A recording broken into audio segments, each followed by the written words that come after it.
3월 27일 목요일 민수기 5장 11절로 31절까지 말씀입니다. 여호와께서 모세에게 말씀하여 이르시되 이스라엘 자손에게 말하여 그들에게 이르라.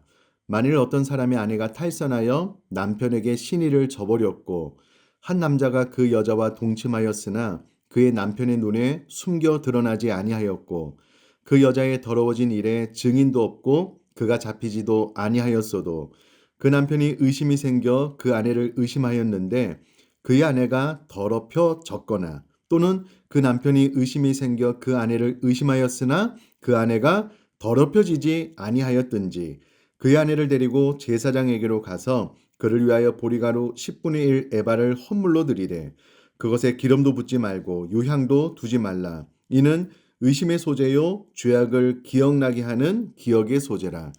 제사장은 그 여인을 가까이 오게 하여 여호와 앞에 세우고 토기에 거룩한 물을 담고 성막 바닥에 티끌을 취하여 물에 넣고 여인을 여호와 앞에 세우고 그의 머리를 풀게 하고 기억나게 하는 소재물 곧 의심의 소재물을 그의 두 손에 두고 제사장은 저주가 되게 할 쓴 물을 자기 손에 들고 여인에게 맹세하게 하여 그에게 이르기를 내가 내 남편을 두고 탈선하여 다른 남자와 동침하여 더럽힌 일이 없으면 저주가 되게 하는 이 쓴 물의 해독을 면하리라.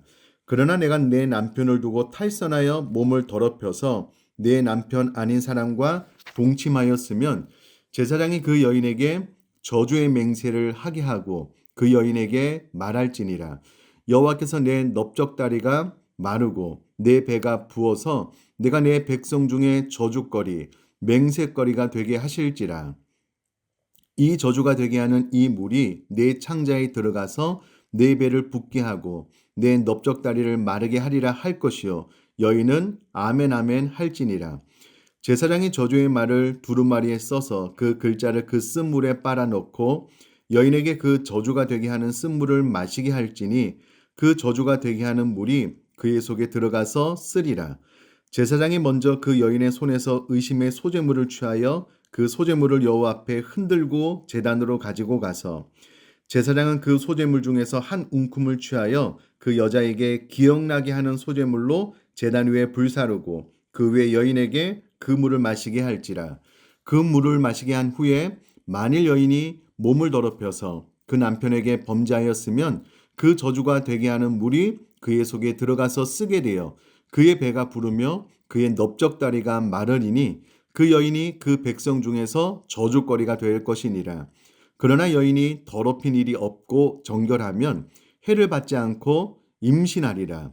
이는 의심의 법이니 아내가 그의 남편을 두고 탈선하여 더럽힌 때나 또는 그 남편이 의심이 생겨서 자기 아내를 의심할 때에 여인을 여호와 앞에 두고 제사장이 이 법대로 행할 것이라. 남편은 무죄할 것이요 여인은 죄가 있으면 당하리라. 아멘. 오늘 본문의 말씀은 의심의 소재 혹은 기억의 소재, 다른 말로 의심의 법 규정에 대한 내용입니다.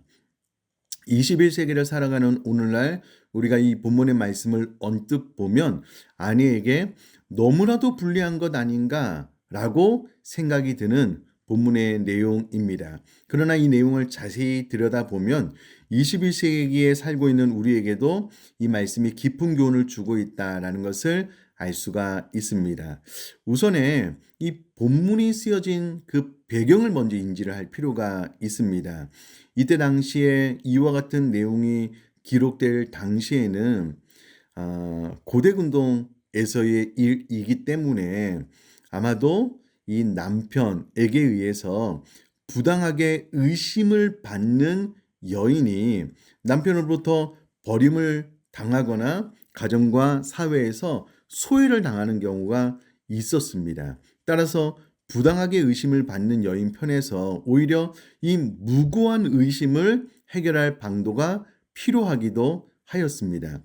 한마디로 이 의심의 법 규정은 여성들에게 일방적으로 불평등한 규정이었던 것이 아니라 이미 여성들의 권리나 주장이 다소 억제될 수밖에 없었던 고대 사회 문화 아래서 오히려 적극적인 결백 입증과 그에 따른 권리보호 장치로서 기능하기 위한 것이기도 하였습니다. 실로 여기에 의심의 법은 여인들을 일방적으로 억압하고 정죄하려는 빌미로서가 아니라 만에 하나 인간의 능력으로는 확인할 수 없는 불륜이 이스라엘 진영 안에 있었다면 하나님의 신적 개입으로라도 이를 제거하여 이스라엘 진영 전체의 정결을 회복하기 위한 것이었고, 본인이 죄가 없음에도 불구하고 남편에게 의심을 받아서 불합리하게 미움을 받거나 버림받는 일이 없도록 공정한 재판을 받게 하는 순기능적인 법이었다라는 것을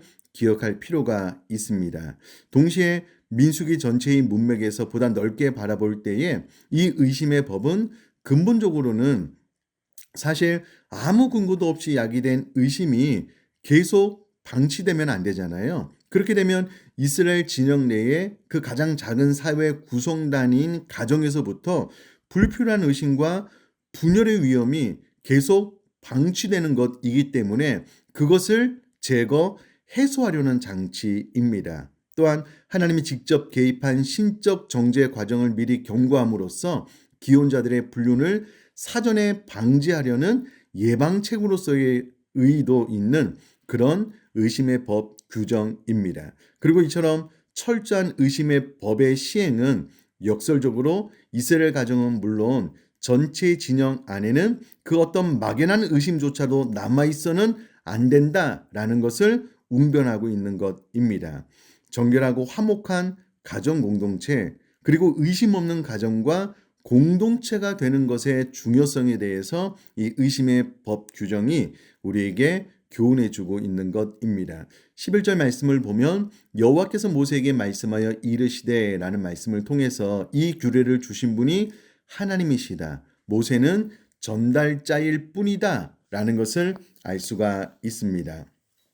자, 여기서 또 우리가 좀 생각을 해볼 것이 무엇이냐면 남편이 의심을 제기하는 것은 하나님의 백성 이스라엘 진영의 정결과 진정한 화목과 일치를 유지하기 위하여 반드시 필요하였기 때문에 남편의 의심을 제기하는 것 자체는 무죄였습니다.